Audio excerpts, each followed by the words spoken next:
Ronaldo امریکہ میں رہتا تھا۔ اس نے مالی حالات سے تنگ آ کر خودکشی کرنا چاہی تو اس نے اس کے لیے سب سے آسان طریقہ منتخب کیا، اور وہ یہ کہ اس نے عمارت سے چھلانگ لگا دی جس میں وہ رہتا ہے۔ اس نے اہل خانہ کے لیے ایک خط لکھا جس میں اس نے خودکشی کی وجہ یہ بتائی کہ وہ زندگی سے مایوس ہو گیا ہے۔ یہ خط لکھ کر اس نے عمارت کی 10ویں منزل سے چھلانگ لگا دی۔ وہ گرا اور مر گیا، لیکن جب اس کی پوسٹ مارٹم رپورٹ آئی تو موت کی وجہ یہ پتہ چلی کہ رونالڈو کی موت چھت سے گرنے سے نہیں بلکہ سر پر گولی لگنے سے ہوئی ہے۔ تحقیق ہوئی تو پتہ چلا کہ رونالڈو کو گولی اسی عمارت سے لگی ہے جس میں وہ رہتا تھا، اور وہ گولی 9ویں منزل سے چلائی گئی تھی، اور اس منزل میں 2 بوڑھے میاں بیوی کئی برسوں سے رہ رہے تھے۔ ہمسایوں سے معلوم ہوا کہ دونوں میاں بیوی آپس میں ہر وقت لڑتے جھگڑتے رہتے تھے۔ عجیب بات یہ تھی کہ جب رونالڈو نے چھت پر سے چھلانگ لگائی تو عین اسی وقت بوڑھا شوہر پستول تھامے اپنی بیوی کو جان سے مارنے کی دھمکی دے رہا تھا۔ شدید غصے و ہیجان کی حالت میں بوڑھے نے غیر ارادی طور پر گولی چلائی۔ بیوی تو نشانے سے دور تھی، سو گولی کھڑکی سے نکلی، اور یہ عین وہی وقت تھا کہ جب لمحہ قبل رونالڈو نے خودکشی کے لیے عمارت کی چھت سے چھلانگ لگائی تھی۔ وہ گرتے ہوئے لمحے کے جس 1000ویں حصے میں 9ویں منزل کی کھڑکی کے سامنے پہنچا، اسی وقت وہ گولی کھڑکی سے نکلی اور اس کے سر میں جا لگی۔ بس زمین تک پہنچنے سے پہلے ہی رونالڈو کی موت اس گولی سے ہو گئی۔ تو کیا قصہ تمام ہو گیا؟ جی نہیں، ہوا یوں کہ پوسٹ مارٹم رپورٹ اور تحقیق کے بعد عدالت میں اس بوڑھے شوہر پر غیر ارادی قتل کا مقدمہ چلا، لیکن وہ مسلسل اس بات پر اصرار کرتا رہا کہ ٹھیک ہے، ہم میاں بیوی ہر وقت لڑتے رہتے ہیں اور ایسے میں اسے جان سے مارنے کی دھمکیاں بھی دیتا ہوں، لیکن میرا پستول ہر وقت خالی ہی ہوتا ہے، اس میں کبھی بھی گولیاں نہیں ہوتی، تاکہ غصے کی حالت میں کچھ غلط نہ ہو جائے۔ اچھا جی، عدالت نے مزید تحقیقات کا حکم دیا۔ مزید تحقیق پر ایک عجیب بات یہ معلوم ہوئی کہ بوڑھے جوڑے کے رشتہ داروں میں سے کسی نے ایک ہفتہ قبل ان میاں بیوی کے بیٹے کو پستول میں گولیاں ڈالتے دیکھا تھا۔ وجہ اس کی یہ تھی کہ ماں نے بیٹے کے مسلسل مالی مدد مانگنے پر اب اسے سختی سے منع کر دیا تھا، تو ناخلف بیٹے نے بوڑھے ماں باپ سے جان چھڑانے کا سوچا۔ وہ جانتا تھا کہ اس کے والدین ہر وقت لڑتے رہتے ہیں، اور لڑتے ہوئے اس کا والد اس کی والدہ پر خالی پستول تان لیتا ہے اور خالی پستول سے فائر کر کے اپنا غصہ اتارتا ہے۔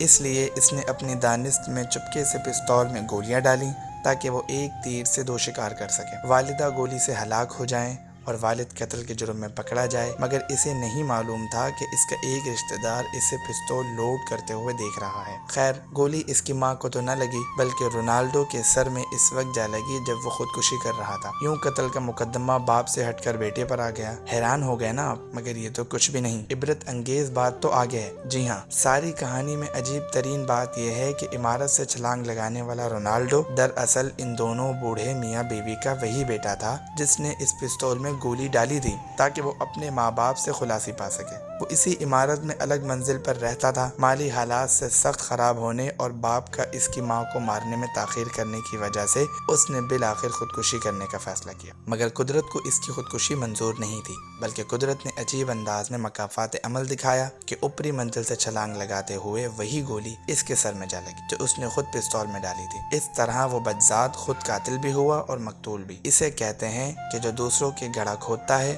خود اس میں جا گرتا ہے، اور یہ کہ یہ دنیا مکافات عمل کی جگہ ہے۔